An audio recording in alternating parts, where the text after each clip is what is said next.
Let's talk about why baby's position in your belly is so important to have an optimal.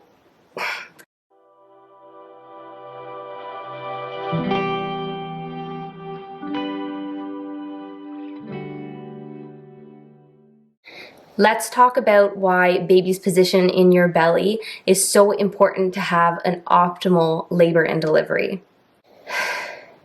So yesterday I attended a birth and it was beautiful. Mommy is happy and healthy, baby is happy and healthy. Everything turned out fantastic, but it was a very long and very difficult, painful, hard labor. And it was pretty much identical to my second delivery. And if you've heard my testimony before of me talking about my pain-free births, and then in contrast to my second delivery, which was really difficult, then you know a little bit about what I'm talking about. Feel free to go look at those other videos if you want to hear my story. But my second labor and delivery was a posterior birth. So today I'm going to talk a little bit about posterior births, what posterior is, and what you can do to change that position of the baby, because my belief is it's really important to have your baby in a good position before labor. I believe that it doesn't ultimately determine how your labor is going to be, but it can have a significant impact. And I don't think that enough of us talk about it, and they definitely don't talk about it enough in the medical field when it comes to obstetricians and even midwives.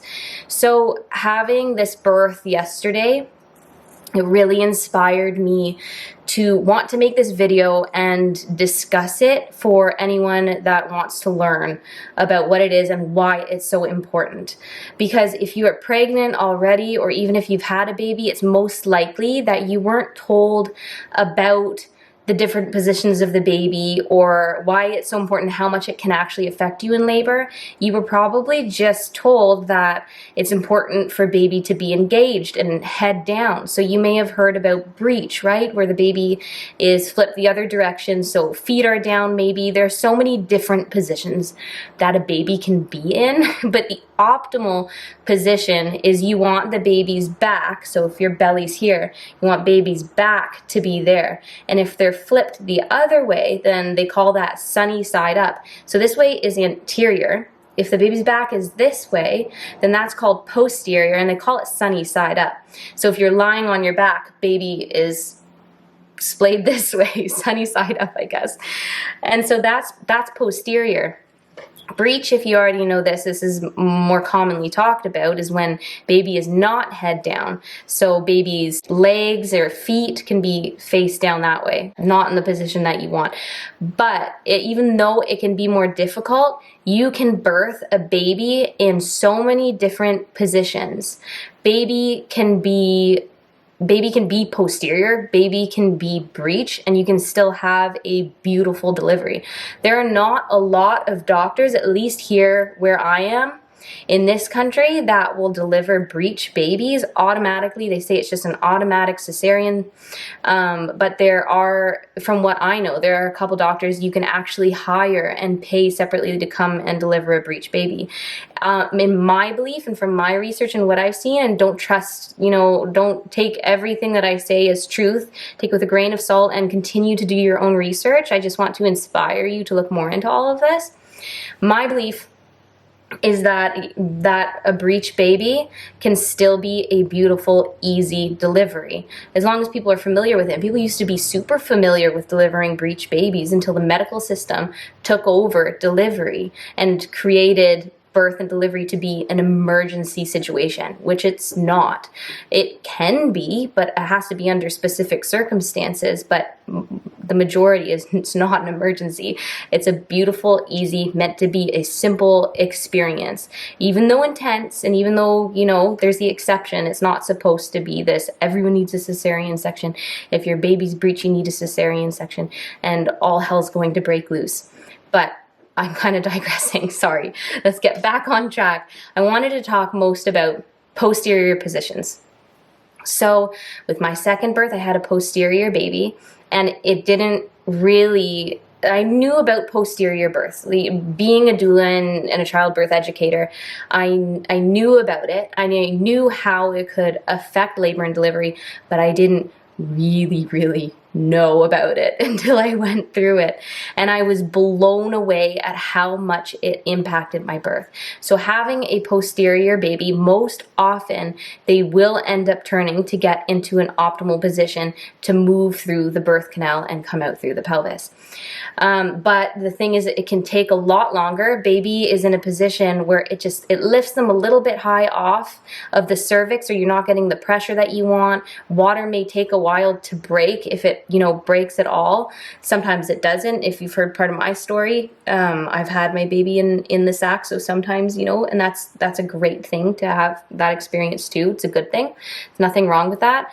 And I ended up asking for my water to be broken, to have the baby come down a little bit faster, to push on the cervix and just to get labor moving. And that's what my birth yesterday, and we ended up convincing her that might be a good idea to try, and it did work for her, praise God. So that is an option when labor is going for a really long time. So posterior babies can extend the length of your labor. So you may have very strong contractions that are working really well still, but it's not engaging the baby the way that you want them to. So it just progresses labor longer. It can progress labor longer. It's not for everybody. It tends to be, the fad for posterior babies. Progressing labor longer and having stronger, harder contractions that may be a lot more difficult and painful. Because of the position of the baby's back and the baby's head, it can push on your back a lot more. That's why you hear with people that had babies in a posterior position or just uncomfortable positions is that they go through back labor, and that's where a lot of the pain is in your back, and a lot of pressure in your tailbone. You can get that as well.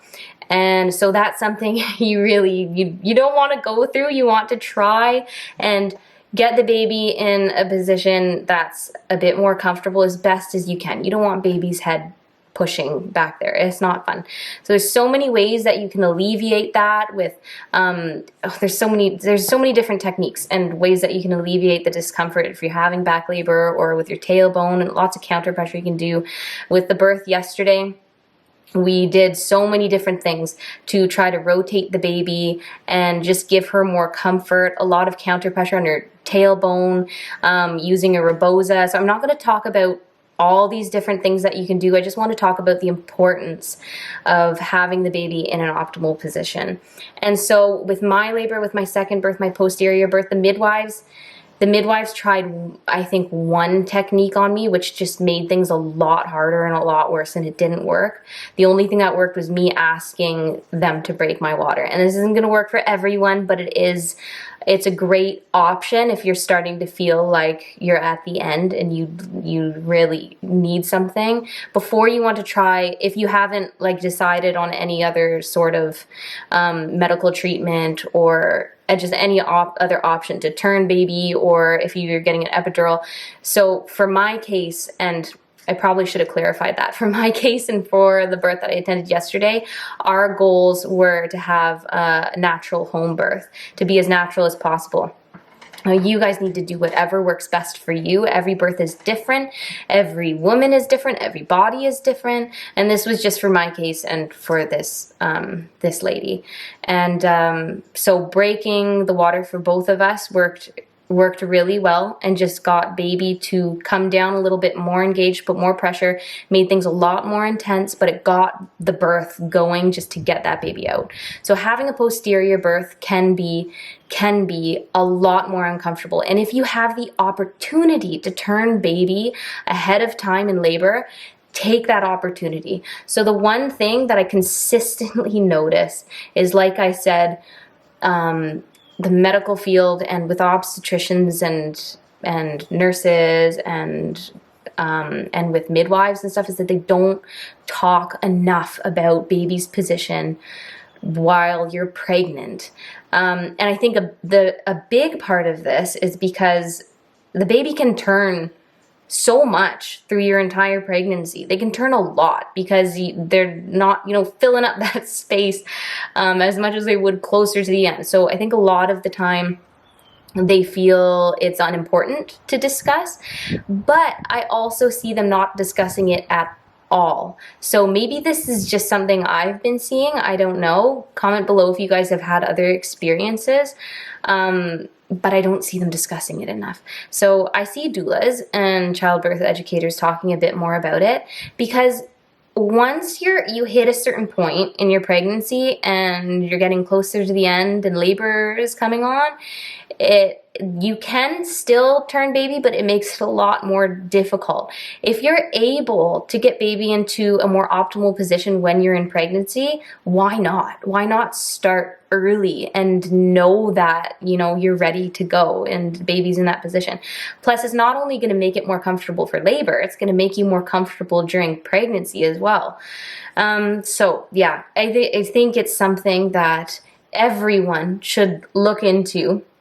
When they have their baby, have your baby checked and make sure, you know, your midwife, your obstetrician is telling you what position your baby's in.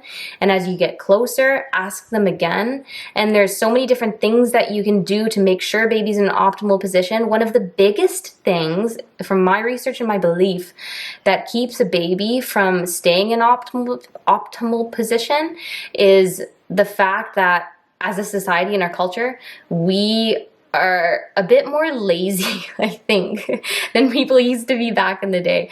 We tend to lounge a lot, lay back a lot, sit a lot. You know, women are sitting a lot more, especially with work and stuff. And when you're pregnant and you're tired, you want to be lazy anyway, right? Like, you don't want to be moving so much. A lot of us don't have the nicest pregnancies, so you just want to lie down. What do? We lay on our backs, we crouch, we crunch up or whatever, we're sitting watching TV or doing whatever. But it's so important to stay either in an upright, straight sitting position, or even like throughout my pregnancies, I would sit on a chair and slightly lean forward. So your belly is slightly arched forward, because if you're back this way, think of baby's back as being like the heaviest point. It's like a weight. It's going to pull baby down. So if you're leaning back this way, baby's going to start turning that way. If you're going forward, baby's going to most likely stay in a better position. So there are so many other things that you can do, like especially if you get closer to your labor and delivery, or to your due date. Your due date, you could be due, you know, that's another video. Anyways, you can stay on hands and knees. You can just continue to lean forward, and there's other different techniques to help spin a baby. But if you're just working on keeping a baby in an optimal position, or you're a little bit farther away from your date, you can just, as often as you can, stay leaning forward, stay on hands and knees while you're watching TV. Just get on hands and knees, clean the floor if you have to, you know, do some cleaning, and just stay active, stay loose as well. Because I noticed a trend with women and with myself. If my body is tense, if it's not in good shape, if I haven't been stretching and just keeping my body as aligned and in optimal, you know, alignment, health, muscle, looseness, strength, everything, just overall health, that causes the baby to be in an odd position too. And just to be your own body to be uncomfortable overall. You want to feel your absolute best. So just like if you weren't pregnant, it's just as important to stay moving. I mean, I have that other video of me working out. I think I was 5 months pregnant, but I continued working out until I was like 8 months pregnant at a gym. And just not for everybody, but if you're in good, healthy shape, as long as you're not doing things too crazy, stay in good shape, because that will help determine the position of your baby as well. So you can talk to chiropractors about this too, especially chiropractors that work with babies and work with pregnant women as well, and they'll tell you like your spine, your ligaments, your pelvis, the position, it affects everything. So yeah, and you know what, even just to bring in the spiritual aspect of this too, because my testimonies were about me going through that very difficult second labor, in contrast to these miraculous, supernatural, pain-free labors. is it's wild to see that how much God is a part of all of this, and how much your faith becomes a part of it and determines your birth as well. But God will also use the natural to show you, you know, what you need to change or how you need to change and how it affects your labor and your birth, because the spiritual and the supernatural and the natural are so intertwined as well. So take it up with your midwife, take it up with your OB, but ultimately take it up with God too, because God knows exactly what needs to be done to your baby, to your body, and he can dramatically change things. So yeah, I wanted to share that with you guys, because people don't talk enough about how important baby's position is. So if you're pregnant right now, I know I get a lot of pregnant women watching my videos. If you don't know what position baby's in, check it out. And even if you believe baby's in an optimal position, just continue to do what you can to make sure baby's staying in an optimal position. Because I can almost guarantee you that it's going to really dramatically affect your labor. And let me say it again though, women can have beautiful births with a posterior baby, with a breech baby. So I'm not trying to scare anybody, but this information does need to be shared, because I do believe it's so important and will help a lot of women. So yeah, God bless you guys. God bless your births. God bless your pregnancy. God bless your families. And comment below if you have any stories, any experiences, any tips. If you're a midwife, if you're an OB, if you're a doula, anything, just anything that we can learn and grow from, and for my sake too. Yeah, I hope you guys got something out of this video. God bless you guys. Share it with anybody that needs to know about posterior babies and the importance of it. All right, I'll see you guys in the next video.